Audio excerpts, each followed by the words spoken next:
Obsessive compulsive disorder यानी OCD के अंदर आने वाले थॉट्स लिमिटलेस और बाउंडलेस होते हैं। ये थॉट्स उसके जेंडर से रिलेटेड हो सकते हैं, रिलीजन से रिलेटेड हो सकते हैं, सेक्सुअलिटी से रिलेटेड, उसके खुद के एग्जिस्टेंस से रिलेटेड हो सकते हैं, क्लीनलीनेस, हाइजीन या और किसी एरिया ऑफ हिज लाइफ। ये सब थॉट्स हो सकते हैं। लेकिन आज के जिस ऑब्सेसिव कंपल्सिव डिसऑर्डर की मैं बात करने वाला हूं वो बहुत अलग है। और ऐसी प्रॉब्लम में व्यक्ति बहुत ज्यादा सेक्सुअल थॉट्स से परेशान होता है और इसको बोलते हैं जेंडर ओसीडी या टीओसीडी यानी ट्रांसजेंडर ओसीडी। हाय, मेरा नाम है विनय शर्मा। मैं एक हिप्नोथेरेपिस्ट एनएलपी कोच हूं और आज के इस वीडियो में मैं अपने एक्सपीरियंस के आधार पर ऐसे लोगों के सिम्टम्स आपको बताने वाला हूं और ये भी बताने वाला हूं कि इसमें क्या कुछ किया जा सकता है, किस तरह से इन लोगों को रिलीफ मिल सकती है। मैं आपको एग्जांपल देना चाहूंगा कि ऐसे कुछ पेशेंट जिनको मैंने हील किया है, ऐसे पेशेंट्स के केस में जनरली बहुत ज्यादा कंपल्सिव सेक्सुअल थॉट्स आते हैं। अक्सर ऐसे लोग अपने जेंडर के बारे में डाउटफुल रहते हैं। उनको शक रहता है कि अगर वो मेल हैं तो क्या सच में वो मेल हैं, कहीं वो गे तो नहीं है, कहीं उनको एलजीबीटी की प्रॉब्लम तो नहीं है, या कुछ लोगों को ये शक होने लग जाता है कि उनका जेंडर कहीं चेंज तो नहीं हो गया, यानी वो ट्रांसजेंडर तो नहीं है।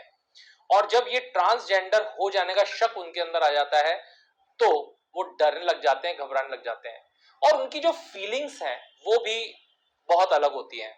उनको फील होने लग जाता है कई बार कि वो अपना जेंडर चेंज कर रहे हैं और उस जेंडर में वो ज्यादा कंफर्टेबल फील कर रहे हैं। उनका ध्यान बार बार अपने प्राइवेट पार्ट्स पे जाता है और उनके प्राइवेट पार्ट्स पे उनका जो ध्यान जाता है वो उनको और ज्यादा अनकंफर्टेबल बना देता है।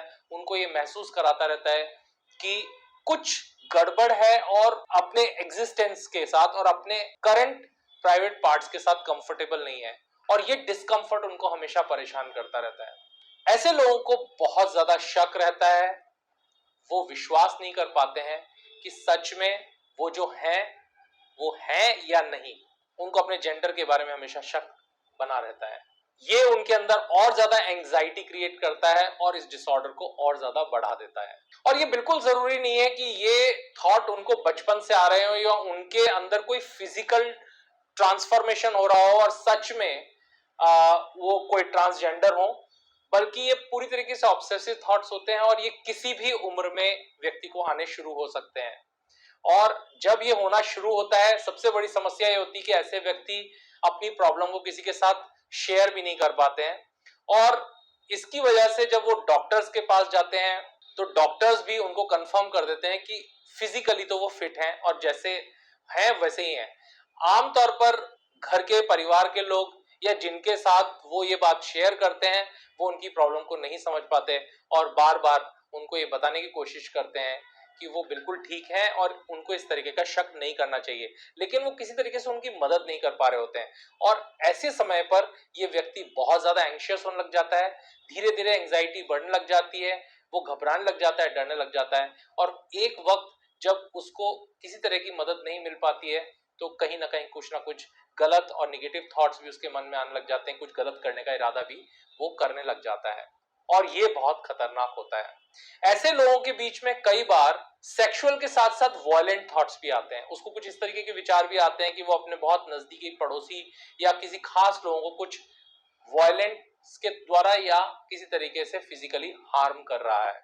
एक मामूली सा थॉट भी अगर उसके अंदर आ जाता है और उसको ऐसा लगता है कि कुछ गड़बड़ है तो वो उसको बहुत ज्यादा एंग्शियस बना देता है। कई बार ऐसे लोग अपने कपड़े बदलकर या दूसरे जेंडर के कपड़े पहनकर रीएश्योर के करते हैं कि कहीं उनकी बॉडी का शेप तो चेंज नहीं हो रहा है। और कुछ लोगों को यह भी शक होने लग जाता है, वो अपनी फीलिंग्स को बार बार रीचेक करते हैं कि उनको मन में ऐसा ख्याल आता है कि वो दूसरे जेंडर में अपने आप को ज्यादा कंफर्टेबल महसूस कर रहे हैं। वो अपने आप को बार बार इमोशनली चेक करना शुरू करते हैं, यहां तक कि वो रिव्यू करने की कोशिश करते हैं, याद करने की कोशिश करते हैं कि वो कौन सी वजह है, कौन से वो कारण है जिनकी वजह से ऐसा उनके जीवन में हुआ या ऐसा उनके साथ हो रहा है। और वो अपने पुराने जीवन की मेमोरीज के साथ कनेक्ट करने लग जाते हैं। कई बार अपने जीवन में पर्सनल लाइफ में कुछ ऐसी बातें हो जाती हैं, कुछ ऐसी चीजें हम देख लेते हैं या कुछ ऐसी गलतियां हमसे होती हैं और वो उसके साथ गिल्ट में जीना शुरू कर देते हैं और उनको कनेक्ट कर लेते हैं कि ये सब कुछ भी हो रहा है वो सब उन कारणों से हो रहा है। इसके साथ साथ ऐसे लोग बहुत ज्यादा रिसर्च करना शुरू कर देते हैं, किताबों पे, इंटरनेट पे जानने की कोशिश करते हैं कि उनके साथ क्या हो रहा है, और जितना ज्यादा वो रिसर्च कर रहे हैं, जितना उनके अंदर नॉलेज बढ़ती है इससे रिलेटेड, उतना ही उनका शक और ज्यादा बढ़ता जाता है। और जब उनको ये शक डर के रूप में दिखने लगता है तो वो घबरा जाते हैं। वो बार बार अपने किसी खास व्यक्ति, डॉक्टर या काउंसलर जिस पर वो विश्वास करते हैं, उससे रीअश्योर करने की कोशिश करते हैं कि उनके अंदर कुछ गड़बड़ तो नहीं है और वो स्ट्रेट हैं, वो कहीं गे या लेस्बियन तो नहीं है। और ये रीअश्योरेंस करने से उनको थोड़ा सा हौसला जरूर मिलता है, लेकिन ये सारे थॉट्स उनका पीछा नहीं छोड़ते हैं। यहां पर हमारे लिए एक चीज और समझने की जरूरत है। एक नॉर्मल जेंडर ओसीडी यानी ट्रांसजेंडर ओसीडी और डिस्फोरिया में भी फर्क है। कुछ लोग ऐसे होते हैं, आपने सुना होगा, कि जो अपने किसी उम्र के पड़ाव पे आने के बाद अपने जेंडर को चेंज करवा लेते हैं पूरी तरीके से, क्योंकि जिस जेंडर में वो होते हैं उसमें वो अपने आप को कंफर्टेबल महसूस नहीं करते हैं। और आपने देखा होगा कि कुछ लड़के अपने आप को लड़की या कुछ लड़कियां अपने आप को लड़का बना लेती हैं। और ऐसा इसलिए होता है क्योंकि उस जेंडर के अंदर वो अपने आप को बिल्कुल भी फिट महसूस नहीं करते हैं। लेकिन इसी शक के कारण ये टीओसीडी वाले लोग बहुत परेशान लगते हैं और उनको हमेशा ये लगता रहता है कि कहीं उनको अपना जेंडर चेंज तो नहीं कराना पड़ेगा या कहीं उनको डिस्फोरिया तो नहीं है। और इस चीज के बीच में फर्क वो नहीं पहचान पाते। सबसे बड़ी दिक्कत है कि उनको किसी भी तरह की मदद भी नहीं मिल पाती है। अब ऐसे टीओसीडी के क्या क्या सिम्टम्स हैं उसको हम जानने की कोशिश करते हैं। ऐसे लोगों के अंदर हमेशा इंट्रूटिव थॉट्स, फीलिंग्स, अर्जेस या डाउट्स आते रहते हैं। और ये डाउट्स किस तरह के होते हैं? जैसे कहीं मैं ट्रांसजेंडर तो नहीं हूं, मैं क्या करूंगा अगर मैं वो नहीं हूं जो मैं सोचता था, यानी कि मैं अगर सोचता था कि मैं मेल हूं और एक्चुअल में मैं मेल नहीं हूं, या यहां तक कि क्या मुझे सच में पता है कि मैं कौन हूं, whether I am a male और अ फीमेल। तो वो शक भी उनको कंटिन्यूसली इस तरह के थॉट्स लाता रहता है। वो हमेशा ये रीअश्योर करते रहते हैं, जानने की कोशिश करते रहते हैं कि कहीं वो ट्रांसजेंडर या लेस्बियन या गे तो नहीं है। इसके अलावा एक बहुत बड़ा डर उनके अंदर ये भी होता है कि तब क्या होगा जब उनके फैमिली मेंबर्स को इसके बारे में पता चल जाएगा, या उनके समाज में या फ्रेंड्स को ये बात पता चल जाएगी कि उनके अंदर कुछ प्रॉब्लम है। कई बार तो दिक्कत इतनी ज्यादा बढ़ जाती है कि वो अपने पार्टनर के साथ भी कंफर्टेबल फील नहीं करते हैं और उनको लगता है कि उनको पार्टनर के साथ ब्रेकअप करना पड़ेगा, या कहीं उनको अपने पार्टनर के साथ ब्रेकअप तो नहीं करना पड़ेगा। ऐसे क्लाइंट्स को जब मैं ऑब्जर्व करता हूं तो अपने इमोशनल रिस्पॉन्सेस को चेक करने के साथ साथ वो कंटिन्यूअसली अपने आप मेमोरी को भी रिव्यू करते रहते हैं। यानी वो अपने पास्ट में जाते हैं और उन घटनाओं को याद करते हैं जो उनको रीअश्योर कर सके कि हाँ, उनका जो जेंडर है वो सही है और पास्ट में उनके साथ बिल्कुल वो नॉर्मल ही थे।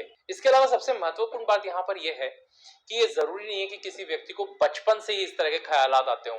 किसी भी उम्र में, किसी भी समय पर ये ऑब्सेशन उनके साथ शुरू हो सकता है।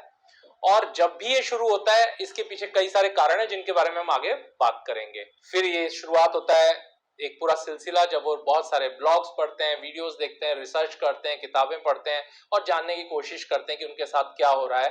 और वो कई तरह के एक्ट करके अपने आप को चेक करते हैं कि वो किस तरह के थॉट्स और एक्सपीरियंसेस फील कर रहे हैं। समय के साथ उनकी एंजाइटी बढ़ती जाती है और वो काफी सारे लोगों को अवॉइड करना शुरू कर देते हैं, कुछ जगहों पे जाना बंद कर देते हैं, लोगों से मिलना बंद कर देते हैं और धीरे धीरे अपने आप को आइसोलेट कर देते हैं। जिन लोगों से वो आमतौर पर पहले मिलते थे, अब उनसे मिलना बंद कर देते हैं।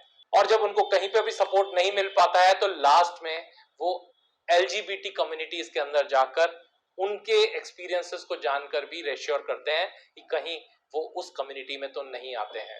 किस तरह से ये उनके जीवन को इफेक्ट करता है? मैं कहूंगा कि उनका जीवन पूरी तरीके से इफेक्टेड रहता है। वो अपने काम पर फोकस नहीं कर पाते हैं, अपने बिजनेस, पढ़ाई पर ध्यान नहीं दे पाते हैं। हमेशा उनके मन में कुछ ना कुछ ख्यालात चलते रहते हैं। वो धीरे धीरे ज्यादा एंग्शियस होते जाते हैं, लोगों से कटने लग जाते हैं, डरने लग जाते हैं और उनको हमेशा ये डर लगता है कि कहीं लोगों को ये बात पता ना चल जाए।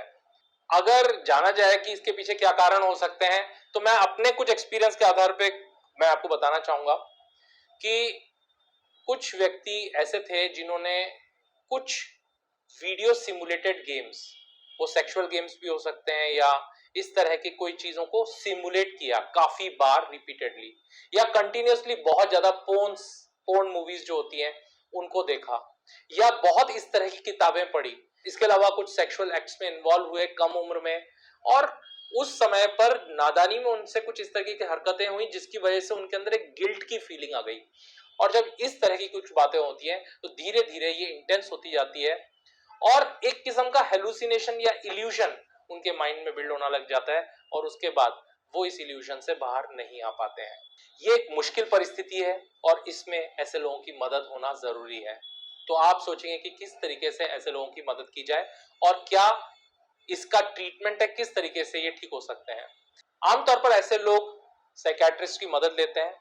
इसमें एंटी डिप्रेसेंट मेडिसिन कुछ हद तक उनको हेल्प करती है उनकी एंजाइटी को कम करने के लिए, लेकिन ओवरऑल बिहेवियरल चेंज उनके अंदर नहीं आ पाता है। और इसी वजह से यहां पर थेरेपीज, अलग अलग तरह के ड्रिलिंग मेथड्स, एक्सपोजर टेक्निक्स ज्यादा काम करती है। और इसके अंदर हिप्नोथेरेपी, सीबीटी, एनएलपी और ड्रिलिंग मेथड जैसी बहुत सारी टेक्नोलॉजीज हैं, टेक्निक्स हैं जिनका इस्तेमाल करके इस एंजाइटी को और इस कंपल्शन को काफी हद तक डाइल्यूट किया जा सकता है। तो अगर मैं अपने एक्सपीरियंसेस की बात करूं तो थेरेपीज करते ही जो लोग हैं उनको इतनी तेजी से रिलीफ मिलता है उनके सिम्टम्स में से कि वो शॉक्ड हो जाते हैं। और अगर आप किसी भी तरह के ओसीडी से इस समय पर ग्रस्त हैं और आप काफी परेशान हैं, स्ट्रगल कर रहे हैं, तो मैं आपको एनकरेज करूंगा कि आप कदम बढ़ाएं और मेडिसिन के साथ साथ आप ऑल्टरनेटिव मेडिसिन को भी ट्राई करें। और खास तौर पे जो न्यूरोथेरेपीज हैं या साइकोथेरेपीज हैं वो आपके लिए बहुत यूजफुल हो सकता है और इसके लिए पूरा सपोर्ट हमारी टीम आपको देगी। नीचे दिए गए नंबर्स पे आप संपर्क कर सकते हैं। अगर आप इस चैनल पे पहली बार आए हैं तो चैनल को सब्सक्राइब करें क्योंकि हम ओसीडी से रिलेटेड रेलेवेंट और मोस्ट यूजफुल इंफॉर्मेशन आपके साथ हमेशा शेयर करते रहेंगे। अगर आप ऐसे किसी व्यक्ति को जानते हैं जो इस प्रॉब्लम से ग्रस्त है तो उसके साथ ये वीडियो शेयर करें। मुझे कमेंट बॉक्स में ये भी टाइप करके बताएं अगर आप ऐसे किसी व्यक्ति को जानते हैं जो किसी भी तरह के ऑब्सेशन या कंपल्शन से ग्रस्त है और उसको किस तरह के ऑब्सेशंस हैं। उम्मीद है ये वीडियो आपको यूजफुल लगा होगा और इससे आपको बहुत सारी प्रॉब्लम्स का सॉल्यूशन मिला होगा। ऐसे ही और इंटरेस्टिंग वीडियोस के साथ जल्दी मिलते हैं एक और नए वीडियो के साथ। स्वस्थ रहिए, खुश रहिए। Thank you and good bye.